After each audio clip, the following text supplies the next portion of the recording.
Welcome to our 2019 Believe Week Speaker Series. The NYU College of Business has been celebrating ethics in business education with a variety guest speakers since the fall 2006. Believe stands for Building Ethical Leaders using an integrated ethics framework. Our collective vision for Believe is to be a leader in fostering core ethical values and moral courage from the classroom to the business world. We do this by giving you, our students, faculty, and alumni, practical tools to navigate ethical challenges and to give voice to your values. You are going to face ethical dilemmas in your career. We want you to have the skill to recognize these situations and the tools to think through and choose the best actions for you. How many of you carry your Believe card? How many of you have Believe card? If your hand isn't in the air, make sure you pick up a new one at the end of this afternoon's presentations. Believe card over there. And now I'd like to introduce a great friend to NYU and the College of Business, Mr. Jed McClure. And Jed McClure is,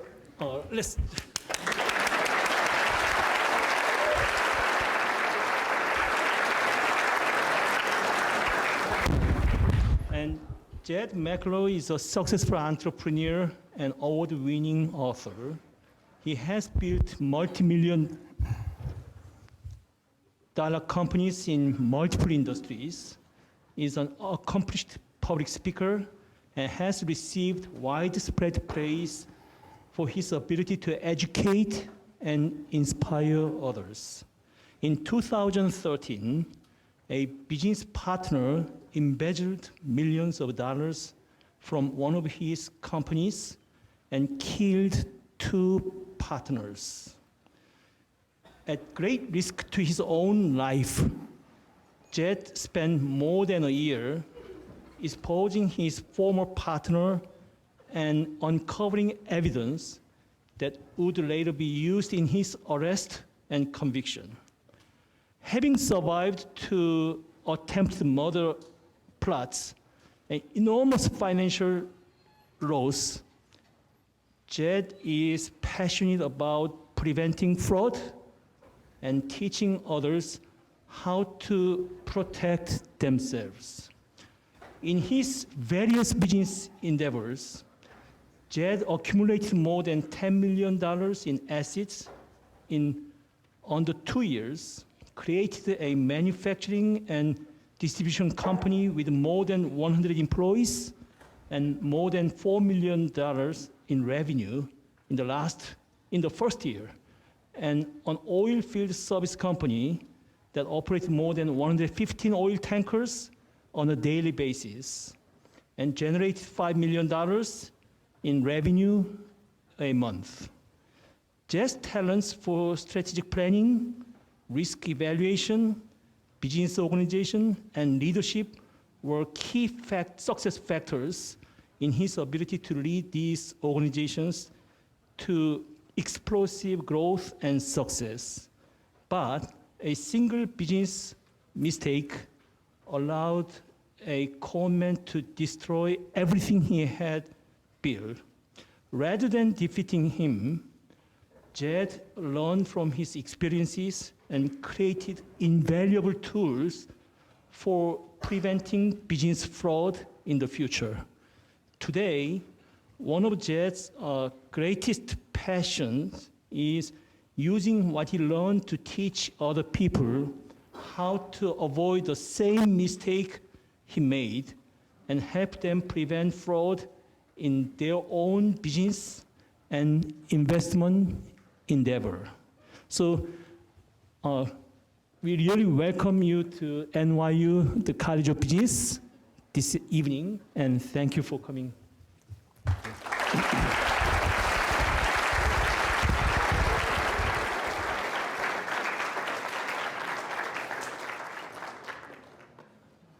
The year is 2013. It's 2 weeks before Christmas. I should be out shopping for presents for my family. Instead, I'm hiding in a dark hallway outside my son's bedroom door.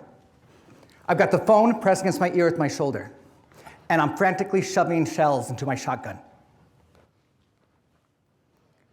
The phone rings, and every time it rings, I'm terrified that they're going to hear. Finally, on the third ring, Special Agent Derek Trudell answers the phone from Homeland Security. I don't even realize I'm holding my breath until it explodes out of me in a panic, a relief panic. Here was somebody that could help.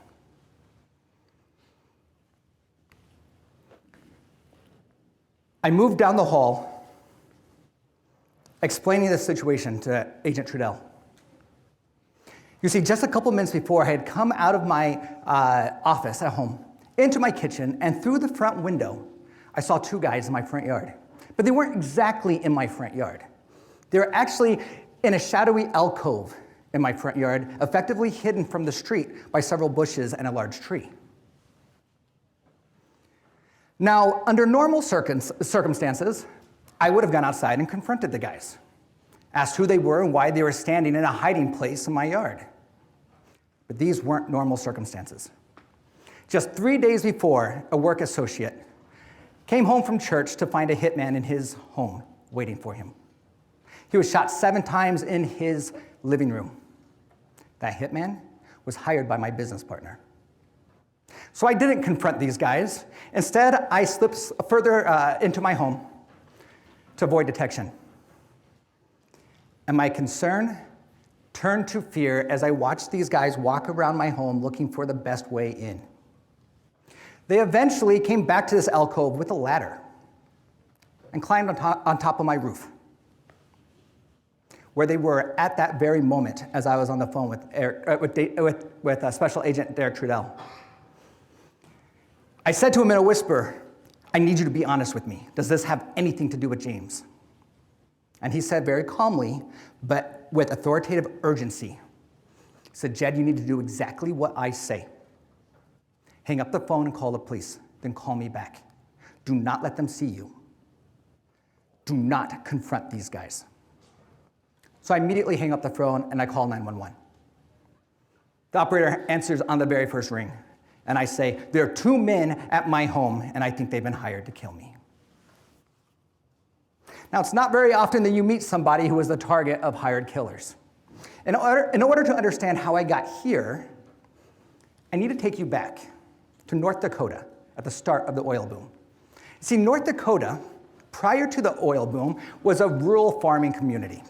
We're talking about small, closely knit towns, honest people who wore their overalls and their boots proudly, who were more than happy to lend a cup of sugar or a few eggs to a needy neighbor. They were not prepared for the changes that would take place when the oil boom happened. And some of those changes were good. In fact, for some people, they were really, really good. Thousands of people essentially became overnight millionaires.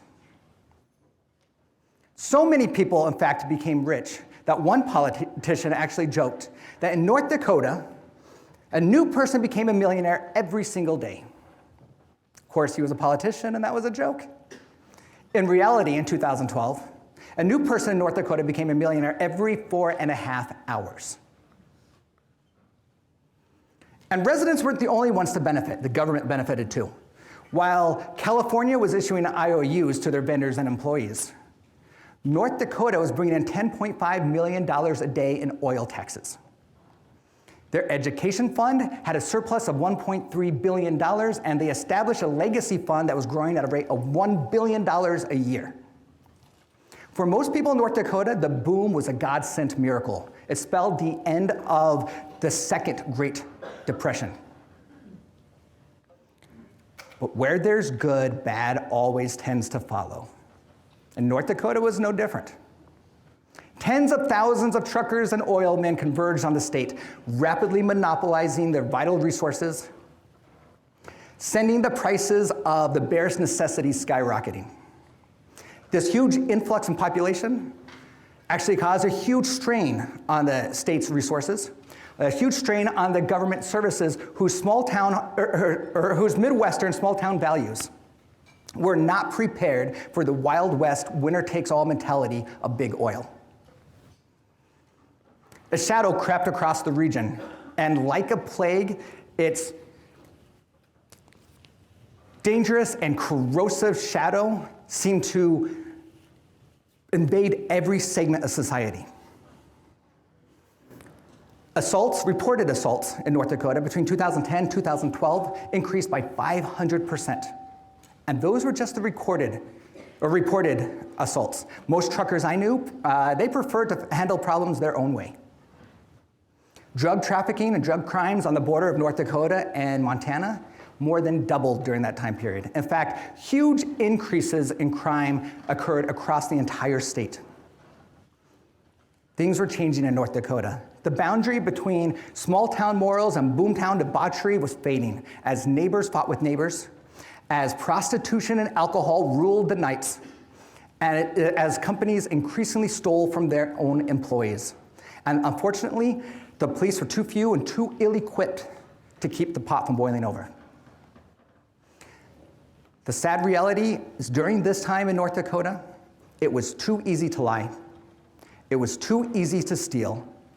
It was too easy to feign ignorance and pass on the blame to somebody else. In North Dakota, it was too easy in the dust and the noise to mask that something evil had come to town. This was the oil boom in North Dakota during one of the largest oil booms in American history. Now for myself, I'm not from North Dakota, but I grew up in a similar type of community. I was the second oldest of 5 children.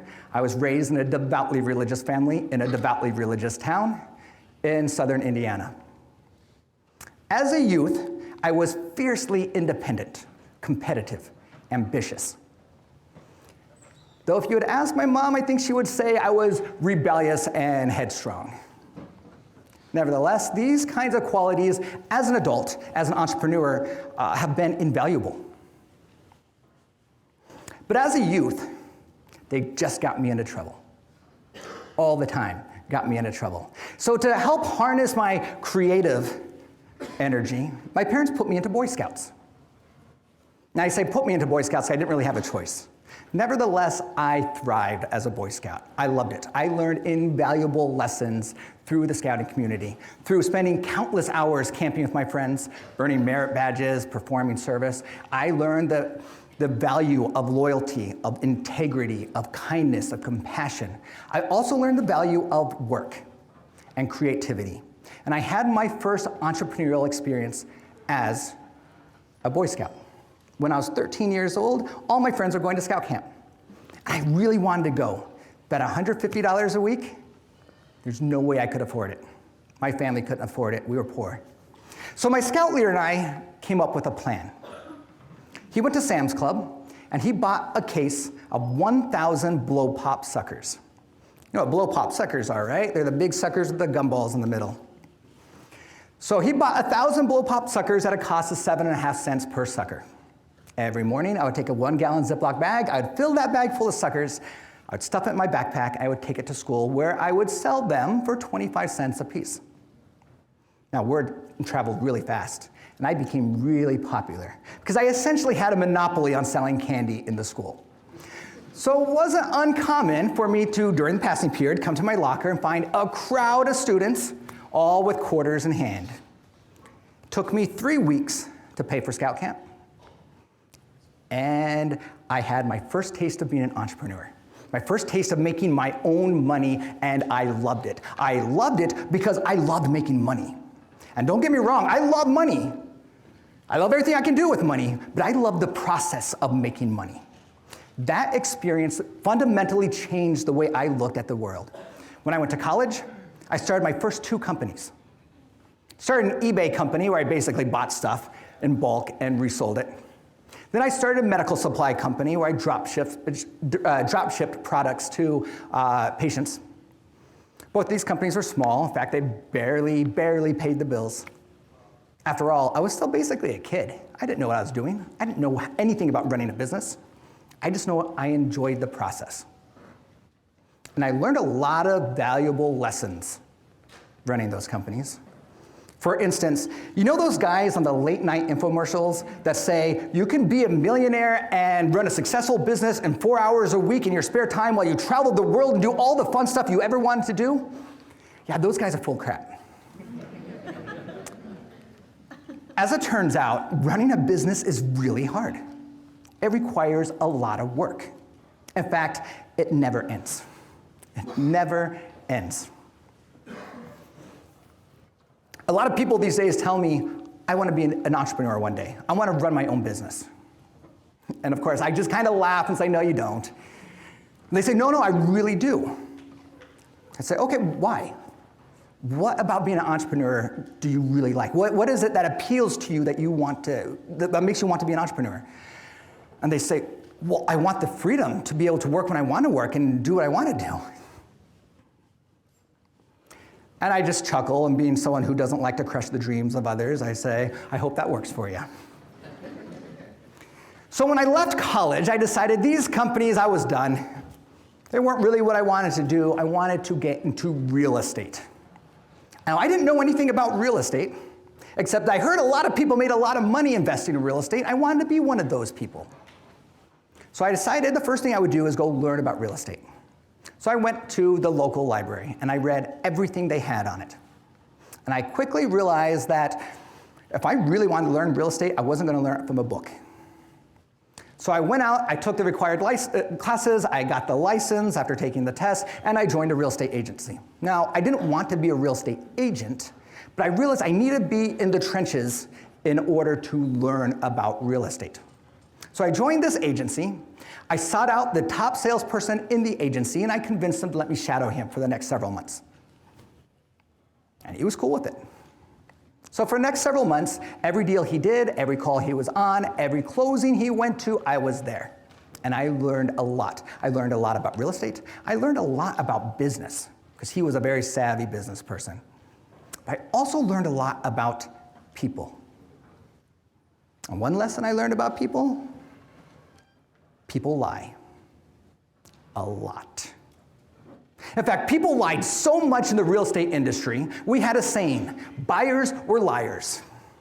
So let me give you a common scenario of what would happen. I'd get a phone call from a potential buyer. She would say she was interested in buying a house. I would say, what's your price range? She said, I can afford $200,000. I'd say, have you talked to a banker? She said, yeah, I've talked with a banker. I'm approved for a $200,000 loan. I would ask her some more questions about her finances just to make sure. Then once I was satisfied that she could afford the house, we'd start talking about specifics. She'd tell me where, what kind of house, details. I would spend the next several hours looking through the MLS, and I would identify homes that I thought she would like, that fit her qualifications. I would send these to her, and we'd go through this process 3 or 4 times where she would go through, she'd pick the 1 or 2 or 3 that she liked, she'd get rid of the rest, we'd do it again. And we'd narrow it down to 6, 8, 10 homes. Once we've narrowed it down, then she and I would go out to those homes, and we'd do walkthroughs. And this process usually took 3-5 hours a day. And we'd usually do this 2 or 3 times. More often than not, and that means more than half the time, we'd be partway through the process. I will have already spent 5, 8, 10 hours, and I will have discovered through the course of the conversation that she lied about something. The most common lie was that she didn't make as much money as she claimed. Doesn't seem like a big deal, except if she doesn't make as much as she claims, she can't afford the price range that we're looking in, which means all the houses that I've been looking for, all the houses we've walked through, she can't actually afford. We've got to start over. That was the most common lie. There are others. Sometimes she wasn't even interested in buying a house. Sometimes she was remodeling her own home and wanted to walk through homes and get ideas of how she should remodel. Sometimes she was just really interested in the new homes and what they look like. Sometimes she'd be contracted with another agent and just wanted to see if I could find something different. Now, the thing is, these weren't big lies. She wasn't trying to actively deceive me or defraud me or con me. She wasn't trying to harm me in any way. This was a little lie. Just a little lie, right? It wasted my time. But when you're in an industry where you only get paid commission, and you only get paid commission on homes you sell, that waste of time meant a lot of money. Now, what's interesting is these little lies were never a big deal to buyers. In fact, on the few occasions when I brought this up to buyers, buyers were consistently surprised and even offended that I would suggest that they had been dishonest with me. Apparently, when it comes to buying a home, little lies are A-okay. Unless you're the agent, of course. So I was with this company for 6 months. 6 months and I was done. I wanted to move on. I started a real estate investment company. I felt I knew enough. I got 3 investors. They put up the money. I did the work. This was a good deal. And under 2 years, we accumulated over $10 million in assets with over $8 million in equity. Not a bad deal. Then the Great Recession hit. Real estate tanked. It was time to move on and do something else. So my friend and I decided we're going to start a manufacturing company. We're going to manufacture products, we're going to distribute. We actually started just distributing products, other people's products. And we worked really hard. We were doing sales 12 hours a day. Sometimes we'd go on road trips, he and I, and we would start at the top of one state, and we would go and we'd hit every single convenience store in every single town as we drove from the north of the state all the way to the south of the state, and then back up. These trips would take 3 or 4 days, and we were road warriors. Hard work. By the end of that first year, we were manufacturing our own products. We had built a manufacturing facility. We had 60 plus employees. We operated in 14 states. We had done over $5 million in sales that year. And I was really excited about this industry because I was kind of fed up with the people in the real estate industry because I worked with too many people who weren't business people, and they didn't understand the value of time. But now, I was working with business owners. I was working with people who worked 15 hours a day, every day, all the time. They absolutely understood the value of time. I was excited about this. As it turns out, convenience store owners are way worse than non-business people. They lied nonstop. It was a consistent culture. As long as you were negotiating, it was okay to lie about what you were doing. If you thought that you could save a nickel, it was okay to lie. I cannot tell you how many times a store owner told me that he talked to somebody in my company who promised him some kind of a discount, which never happened. After a year, I was really fed up with this industry. I decided, I'm out. I can't do this. I need to go to an industry where people are honest and upright, where they work hard and they have integrity. So I left this industry, and naturally, I got into the oil industry. Yeah, I think you guys have an idea where this is going to go. So I met James Hendrickson, in the spring of 2011. I was introduced to James by a mutual friend who thought he and I would be a good fit. When I first met James, I was actually taken aback by about how similar he and I actually were.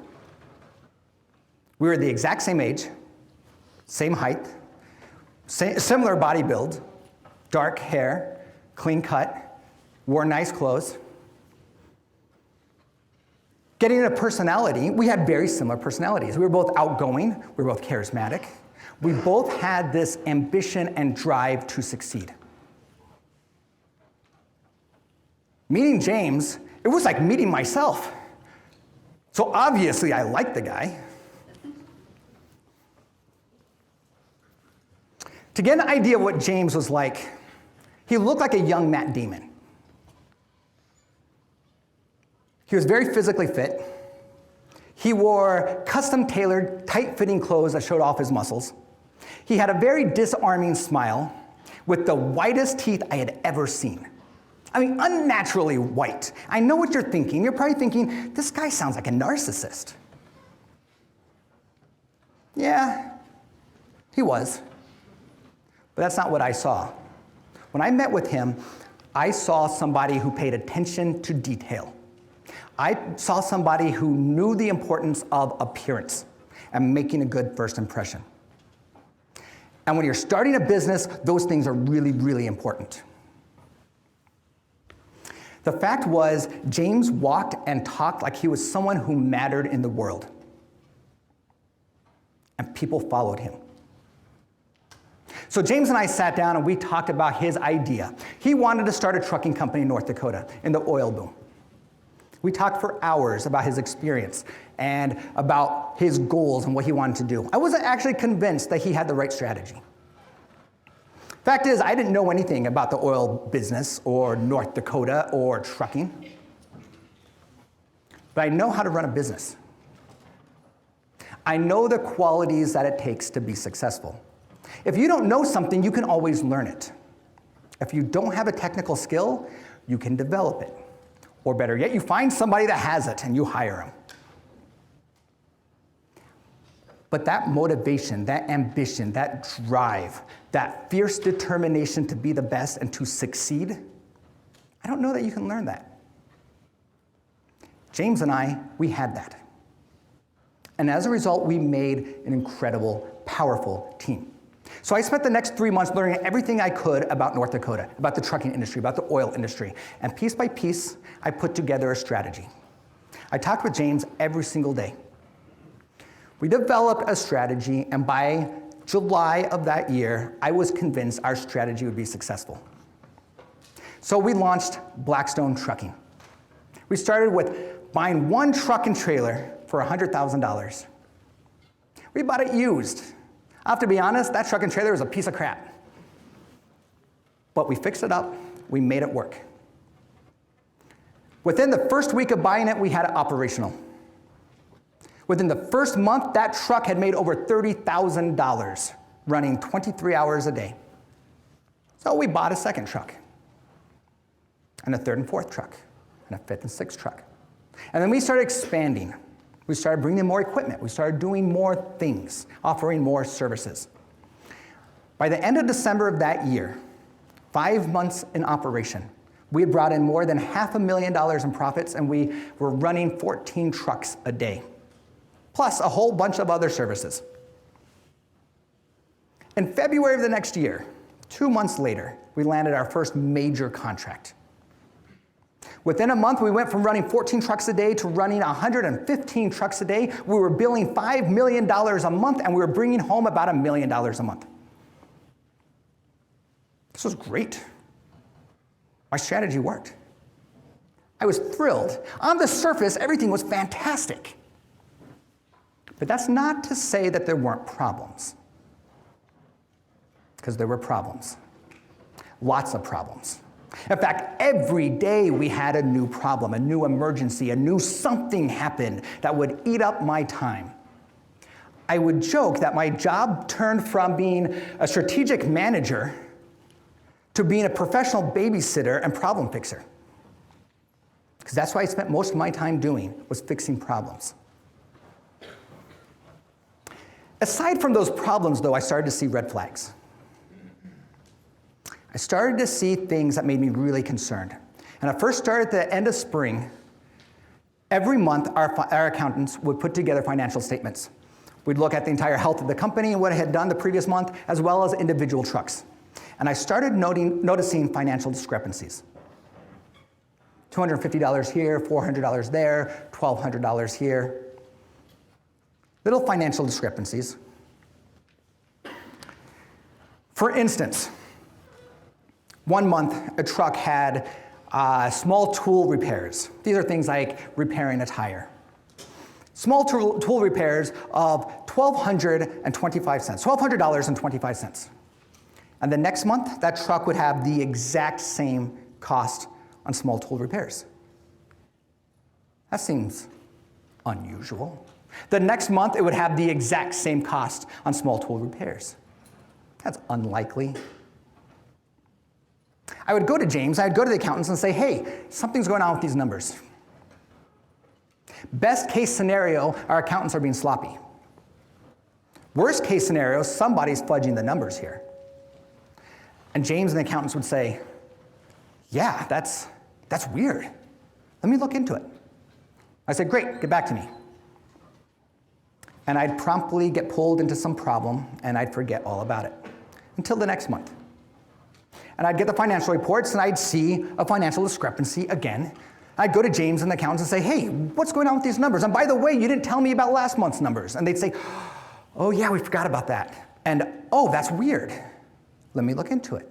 I'll get back to you.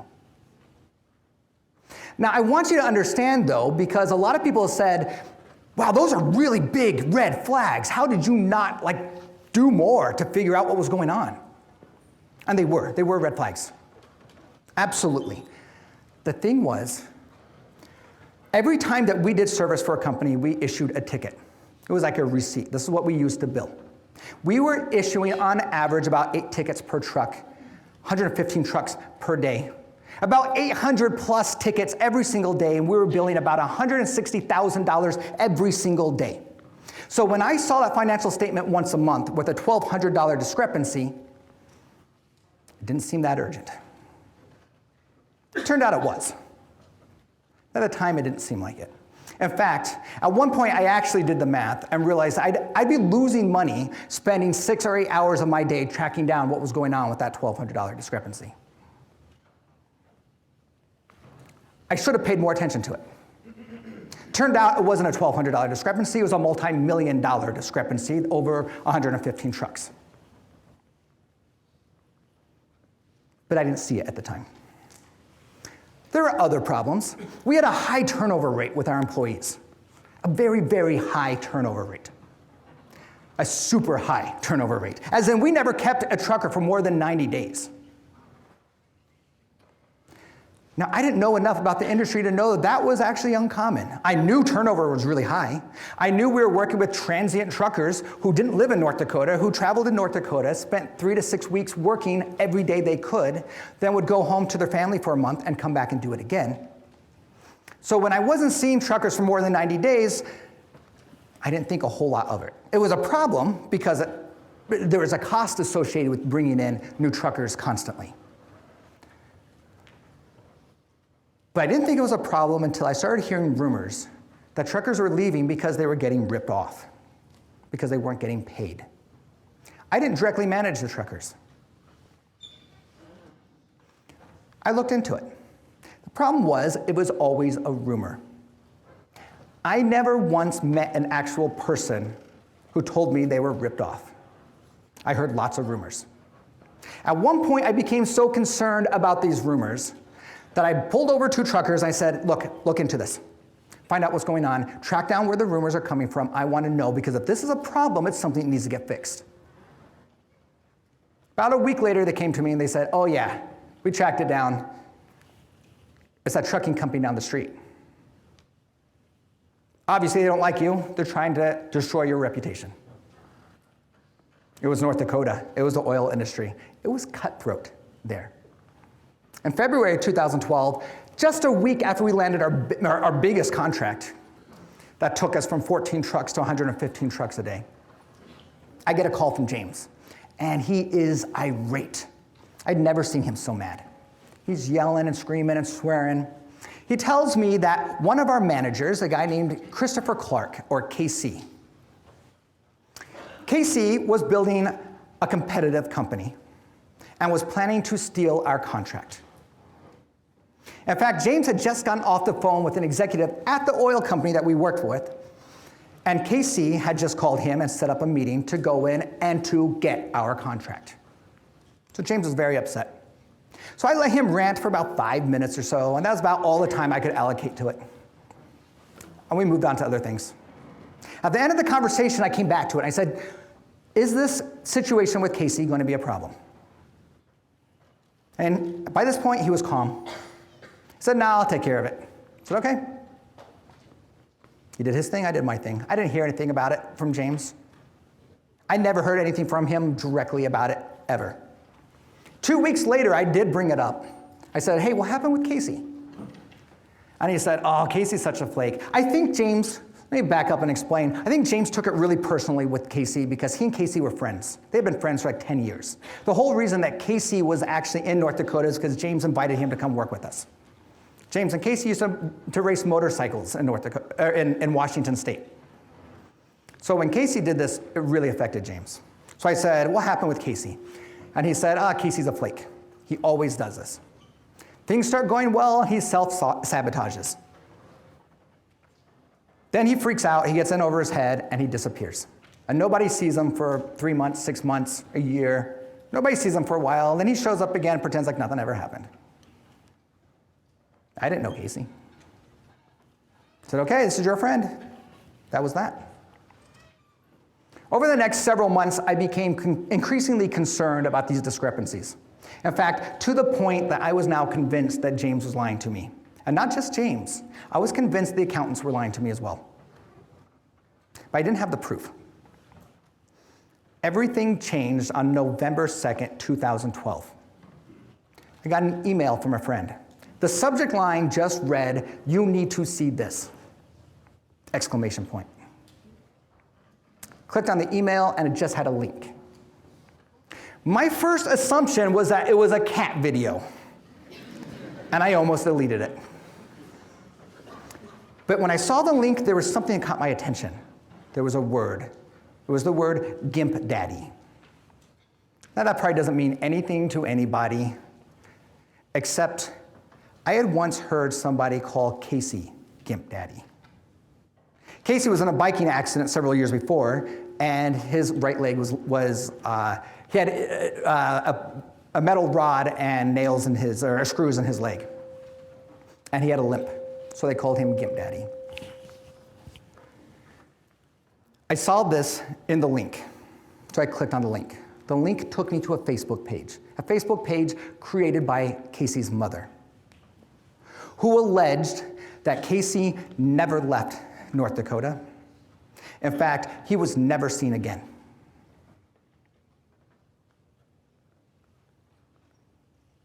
Obviously, this was very disturbing. As I continued to read the post, she made a lot of other accusations. She claimed that James was a career criminal, that he had lots of felony convictions. She claimed that his name, James Hendrickson, wasn't actually James Hendrickson as we knew it, that he used a different spelling of his name to hide his criminal past. The problem was, there wasn't any proof. There were a lot of posts of people saying stuff. There was no evidence at all. So I contacted Casey's mother. We had a phone call. I talked to her for about 2 hours, and she told me the most outlandish stories I've ever heard. She told me about how James had been involved in all kinds of burglaries and robberies and assaults, how he had run a drug operation in Washington, how he was working with the Mexican cartel, how he was working with the mafia in California, how our company was a front for a drug operation, how 2 of his partners were nabbed by the Mexican cartel and were executed, and that he was actually in North Dakota hiding from them, while simultaneously smuggling drugs with our trucks. None of this was the James I knew. Fact is, I didn't really believe anything she said. Except I had this suspicion. I knew that he was lying to me. I couldn't prove it. But everything she said just made me more concerned. She told me she was working with a lady in North Dakota who specialized in finding missing persons. This lady's name was Lissa Yellowbird. So she gave me Lissa's number, and I called Lissa. And Lissa repeated a lot of the same stuff that Casey's mother had said. But again, no proof. So I paid for Lissa to go out to Washington State, where James was from, to go to the courthouses there and get any and all public documents that she could. I also knew James lived in Oregon. So after Washington, I sent her to Oregon to try to track down any criminal history, any records she could find. I also put her on the financial situation. I wanted to find everything I could. It took 1 week. 1 week to confirm all my fears. She came back literally with a box of hundreds of pages of arrest reports, of convictions, of court filings. He had been arrested and convicted of burglary, of assault, of sexual assault. He ran the largest drug operation in Oregon's history at the time. How he wasn't in prison, I had no idea. We also discovered at least 6 at that time, at least 6 different companies that he had created and put under his wife's maiden name. These companies are created in other states. He did this to hide these companies from me. All of these companies worked for our company. They were all subcontractors. Now, most of our companies that worked for us were subcontractors, so we had lots of them, and guess who oversaw the subcontractors? James did. Hundreds and hundreds of thousands of dollars were paid to these companies that technically didn't even exist except on paper. But on our books, they looked like they were doing work. So I waited until I had everything. I waited until I had solid evidence of everything. And I confronted James. And he lied to my face about everything. And I kind of did the dad thing, where I asked him a question I already know the answer to see if he was going to be honest with me. And he'd lie to me, and I'd pull out the document and say, I know you're lying to me. And then he would change his story so fast. And I was really impressed with how quickly he could change his story. But I saw this consistent pattern of how he lied. And I realized he had been doing this consistently from the first day I'd met him. And he was really good at it. But I was on to him now. I could tell. Every time he lied, he had certain tells. Every time he lied, I knew it. Well, that conversation didn't go so well. I'm sure you can imagine. And I didn't play it so well either. Because I told him, we're done. We're not partners anymore. We're dissolving the company. You'll hear from my attorney in the morning for division of the assets. Before the end of the day, it all disappeared. Every bank account was wiped clean. Every truck, every trailer, every generator, everything that we had disappeared.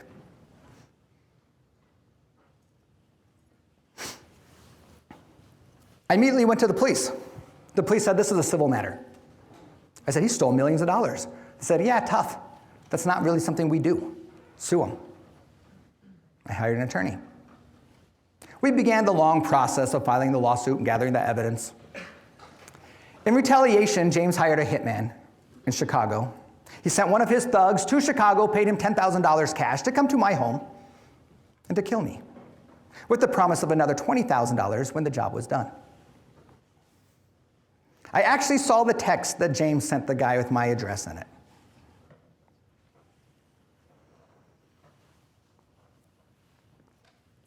The guy they hired was called The Wiz. He was a drug dealer in California, or in Chicago. He was a drug dealer. And it turned out he was more of the let's get high and chill kind of drug dealer rather than you cross my path and I'll kill you kind of drug dealer. So when James paid him $10,000, he told the authorities later on, when investigated, that it was the easiest $10,000 he ever made. They had no intention of killing me, that he took the money gladly and kept it. Now, how true is that? I don't know. Of course he's going to tell the police when they investigate him that he had no intention to kill me. Did he come out? I don't know. I really don't know.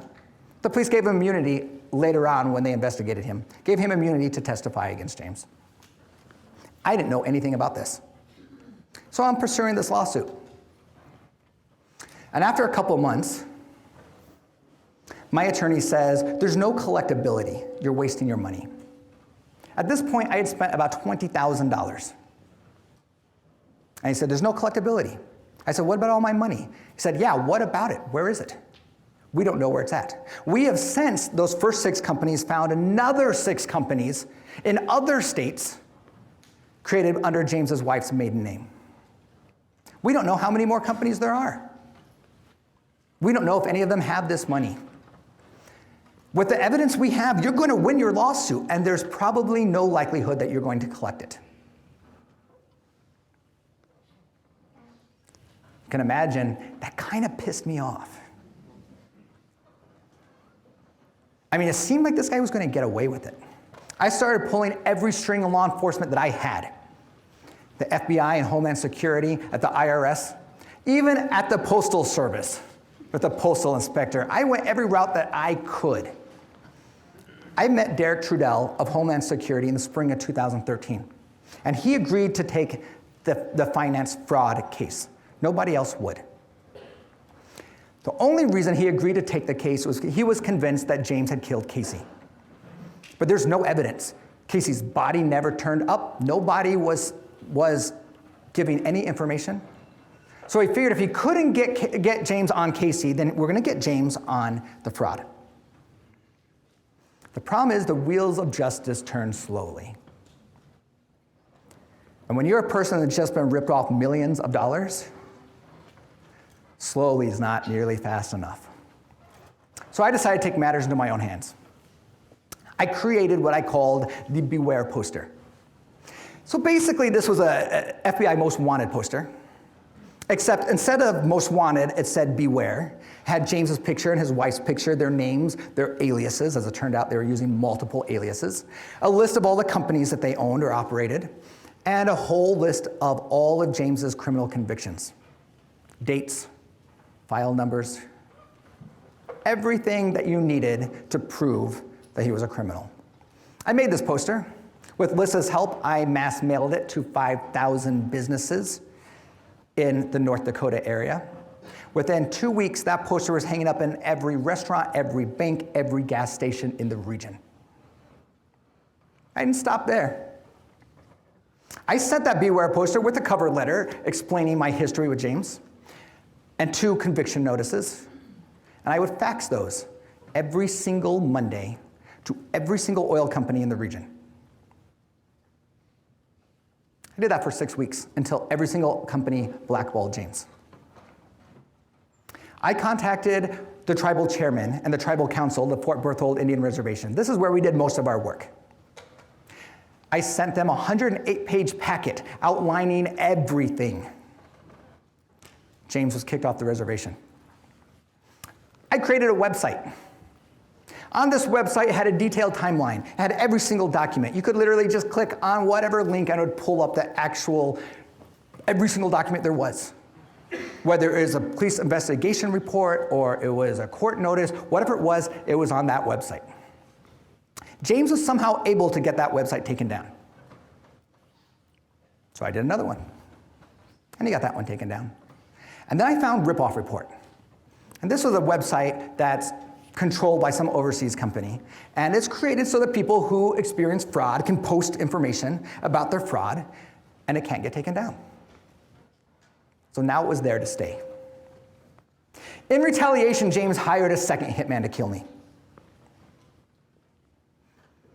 He attempted on multiple occasions to lure me to meet with him in North Dakota, where the second hitman was going to ambush me and kill me. At this point, I still didn't know how dangerous James was, but I suspected. So I never went. After that, James disappeared. Had no idea where he was. Our money's gone, our equipment's gone, James is gone. His wife was still living in the house that they had purchased in North Dakota, but James was not there. So Lissa decided she's going to go undercover. James and Sarah, James's wife, they didn't know Lissa. Lissa reached out to Sarah.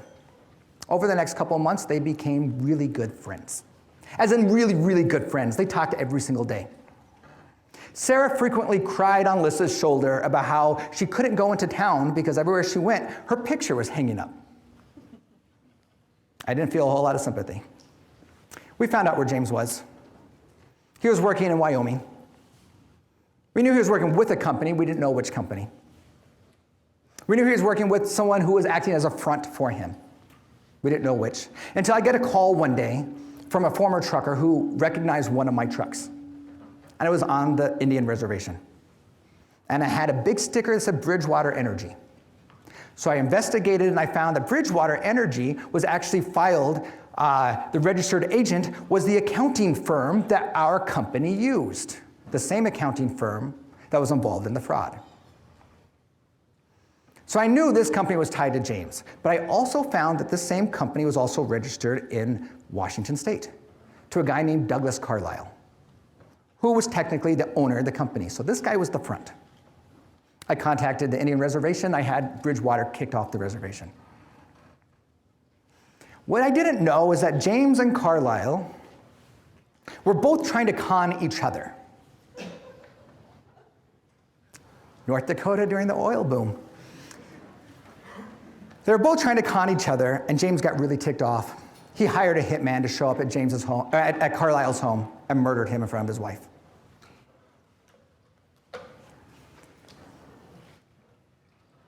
James made some big mistakes, though. Number one, he had threatened Carlisle. So Carlisle told all his family members, if something happens to me, James is responsible. So a couple days later, when Carlisle was murdered, all his family said, James did it. The problem was nobody knew who James was. They knew his name. They had a phone number to a burner phone. They knew he was in North Dakota somewhere. They didn't have his last name. They didn't have any other information. Almost by accident, the detectives stumbled across my rip-off report. And now they had it. They knew who he was. Fortunately, the hitman, as he escaped, dropped a glove.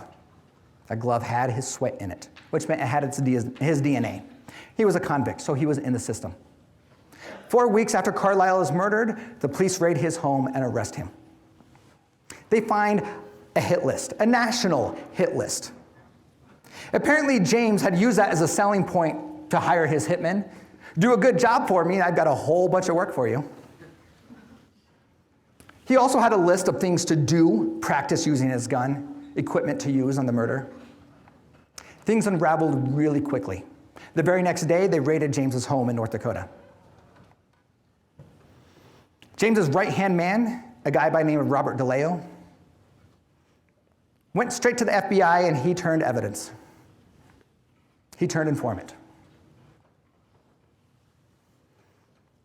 And he did it fortunately at a good time, because James actually had hired somebody to kill DeLeo, to kill the hitman who had killed Carlisle, and to kill James's wife. It's going to wipe them all out. They knew everything. Unfortunately for James, the person that he hired was the cousin of Robert DeLeo, who immediately went to DeLeo and said, hey, this guy's trying to kill you. Get out of town.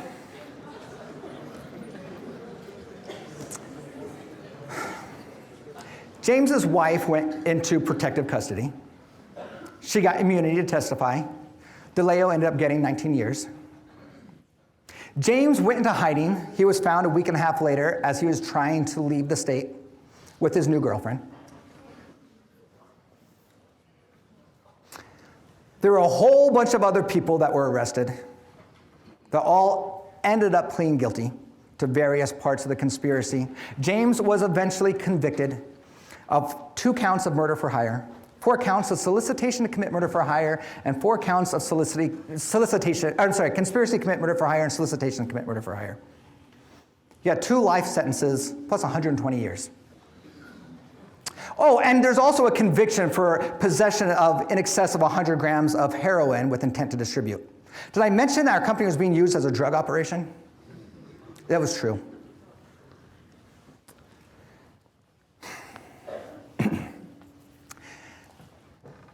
That experience kind of shook my faith in humanity. And I often wondered, how is it that good people can do bad things? Because James isn't what actually worried me. James was, as it turned out, a psycho. But there were a lot of people. There were a lot of people that knew what was going on. There were a lot of people that said nothing. Or they actively covered up. People that I consider to be good people. And the more I thought about it, the more I started seeing this consistent pattern. I go back to the convenience store market, and everybody lied a little bit. And I went back to real estate, and everybody lied a little bit. I started seeing this consistent pattern and wanted to know why. And so I spent a long time really reading everything I could to understand why. And I've got 5 rules that help me understand why good people do bad things. And those 5 rules have helped me to recognize when I'm in a situation where I am more likely to engage in bad behavior, as well as when I'm in a situation where other people are more likely to engage in bad behavior that could affect me. So the first rule actually comes from a psychologist named Dan Ariely. Dan for a long time, studied truthfulness. And he did a lot of experiments to test truthfulness. I'm going to tell you his basic experiment. He would go to a university, he'd get a group of participants, and he'd take them into a room. He'd give them a sheet of paper that had 20 math problems. It was a math test. He told them, I will give you $1 for every math problem you finish, but you have 5 minutes to finish them.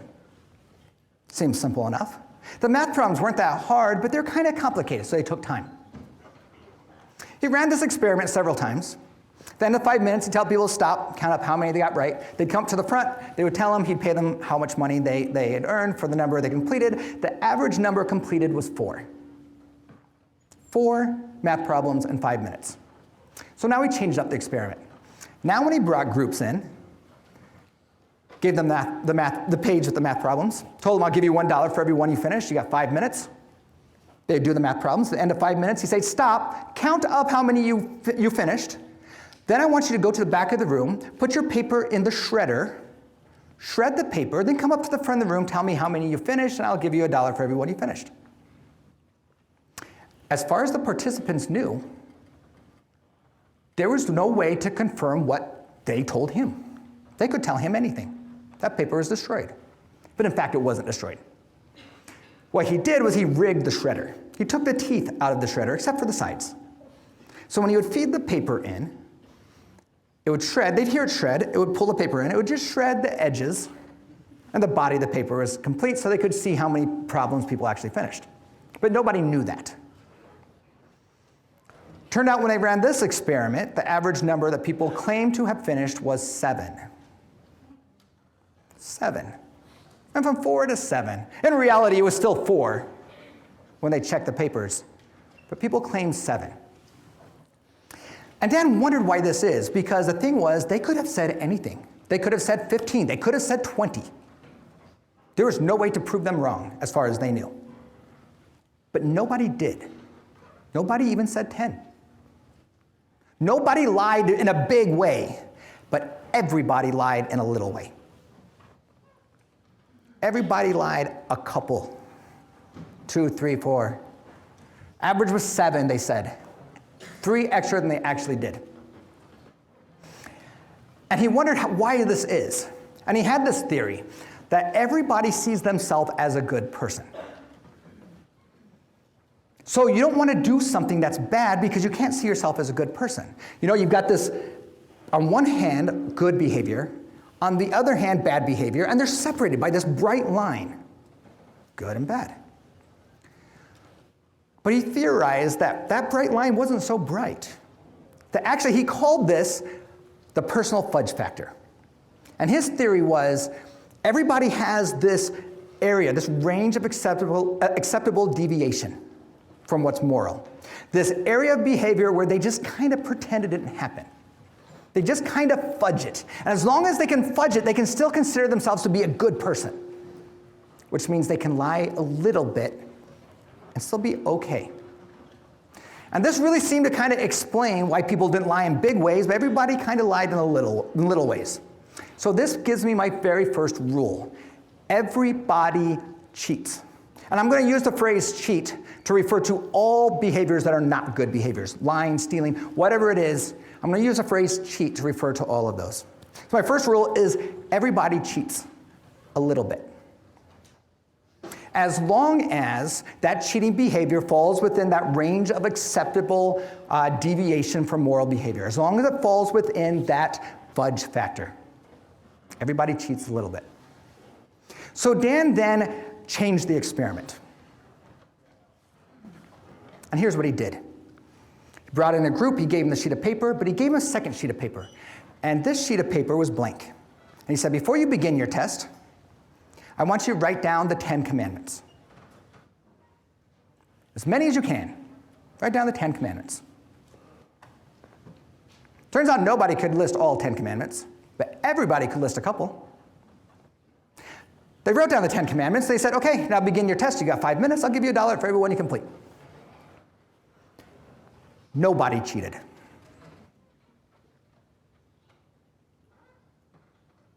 Thought, well, this is interesting. Is it a religious thing? Turns out it wasn't a religious thing. When he ran the test multiple times, even self-proclaimed atheists, when they wrote down the 10 commandments, didn't cheat.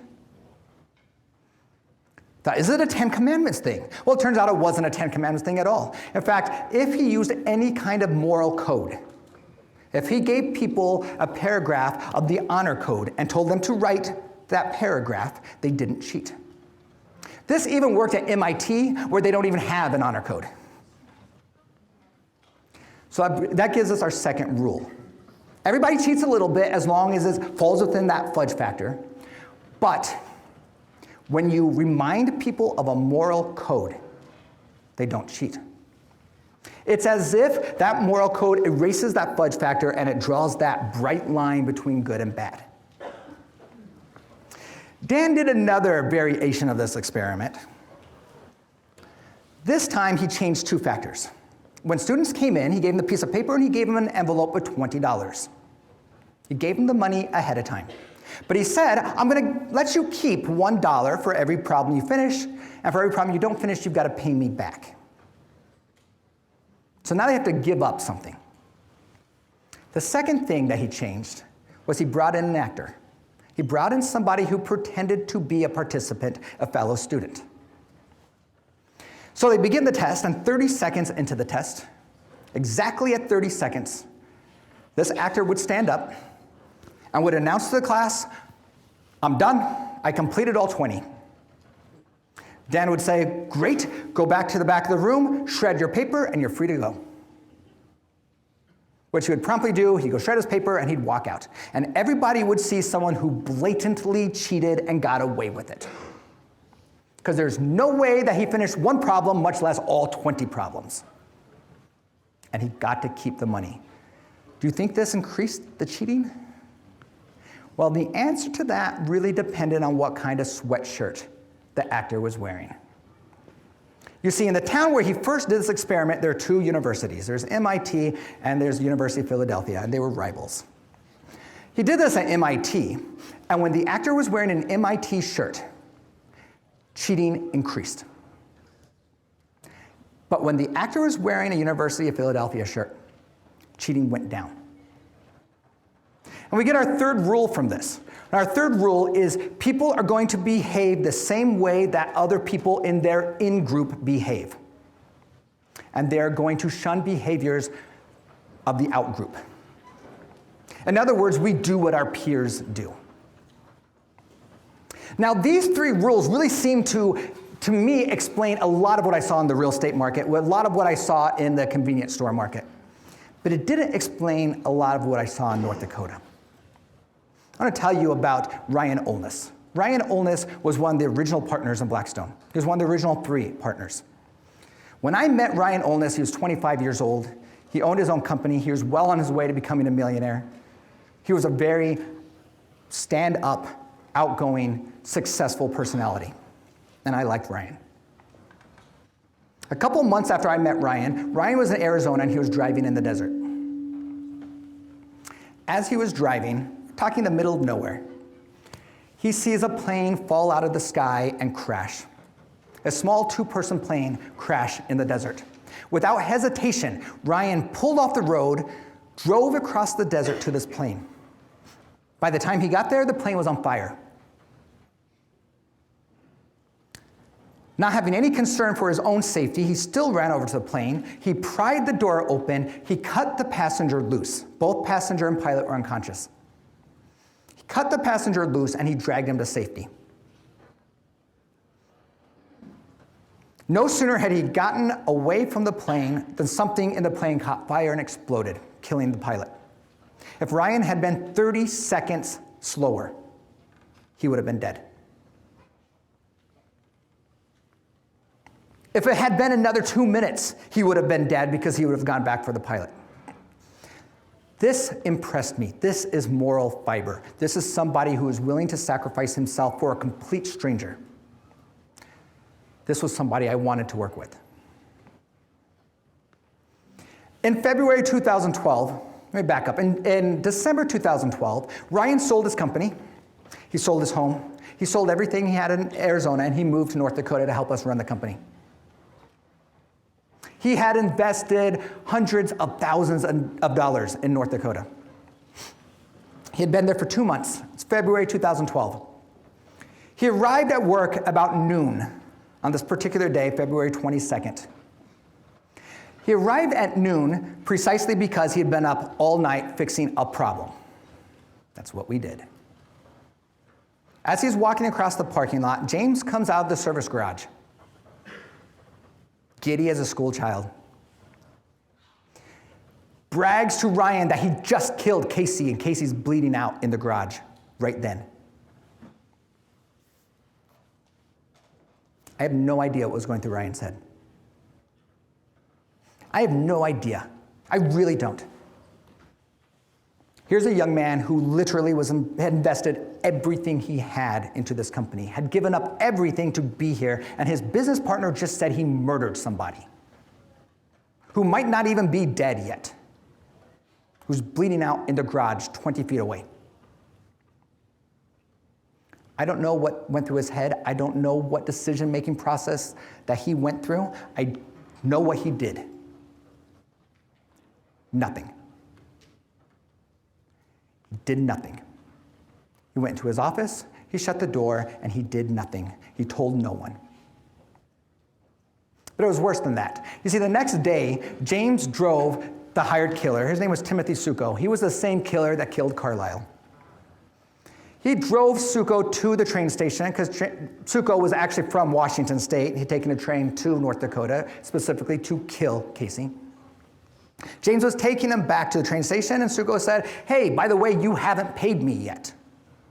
James wasn't really good at paying people. James calls Ryan. Says, "Ryan, I need you to bring me $10,000.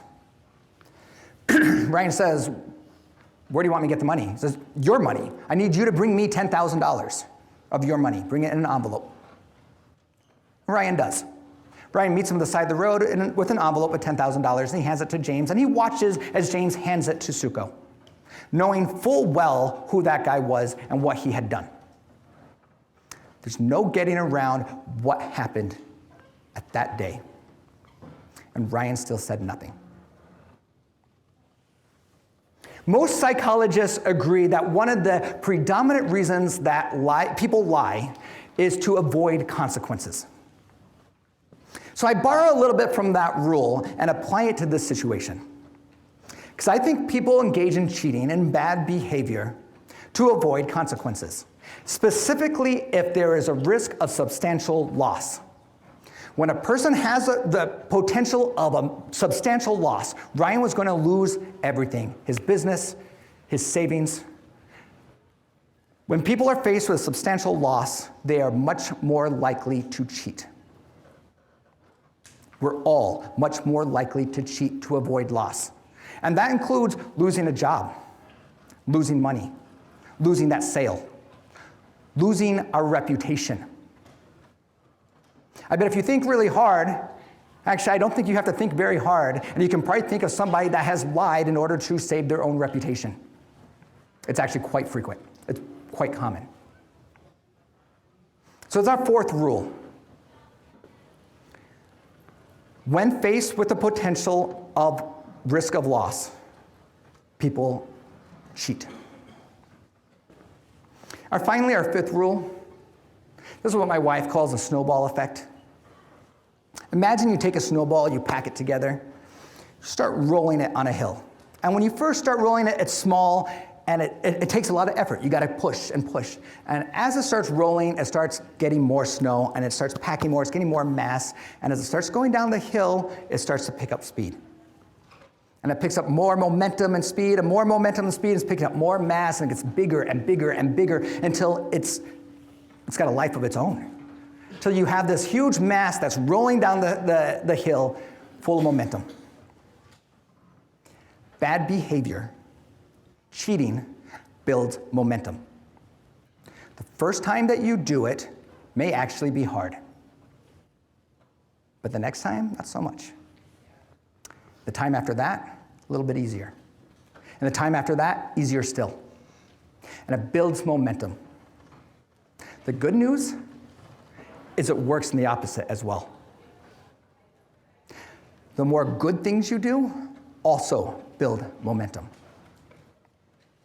So I took these 5 rules, and I found that these 5 rules are really effective in helping me to not only not cheat in my own life, but to be aware of situations where other people are likely to cheat me. And if I can have you take anything from this talk, I've got 3 recommendations, or 3 things I would like you to understand. Number 1, as a recommendation, stand for something. Our first 2 rules said that everybody lies a little bit, but when you have a moral code and you're reminded of a moral code, you don't. So create a moral code, your own personal moral code. When my son was 5 years old, my wife and I sat down with him and said, what kind of a person do you want to be? When you're at school, what kind of a person do you want your classmates and your teachers to think you are? And we made a list of the things that he said he wanted to be, the types of characteristics he wanted. And we wrote those down, we put those in his own personal mission statement, we printed it, we put it in a frame, we put it next to his bed so he could see it every day. So he could be reminded of the kind of person that he wanted to be. So he could be reminded daily of that moral code. So I suggest each of you go home tonight and do that. Write your own personal moral code. Make it specific. Identify exactly what you want to be and how you want people to think of you. And then, once you've identified those things, be those things. I always tell people, if you tell me the type of person that you want to be, or you tell me who you're supposed to be, I'm going to tell you you failed. Because who you are should permeate everything you do. So if you have to tell me who you are, you failed. Don't tell me you're a kind, courteous, nice person. Show me you're a kind, courteous, nice person. Write your moral code. Second, surround yourself with good people. We do what our peers do. My mom used to always say, you're going to be judged by the company you keep. And I'd always think, that was so unfair. I'm not my friends. I'm an independent person. I make my own decisions. Why should I be judged by their dumb decisions? And it's not necessarily that we're judged by their dumb decisions. It's that when we spend sufficient time with those people, we become like them. Which means those dumb decisions may one day become our dumb decisions. So be aware of who you spend your time with. In fact, take a really good look at who you spend a lot of time with, because you're likely to become just like them, for good or bad. And finally, build momentum. You can build momentum in a positive, good way. Establish your moral code. Decide what it is what it takes to be a moral person. And then do it, and do it consistently. Do it when it's hard. Do it when it takes actual effort, and do it when it takes you thinking about it. Be intentional about it. But do it. When you do those things, people will notice. And people will judge you and determine you to be those things. So do those things that you can stand behind. And then stand behind the things that you do. Thank you.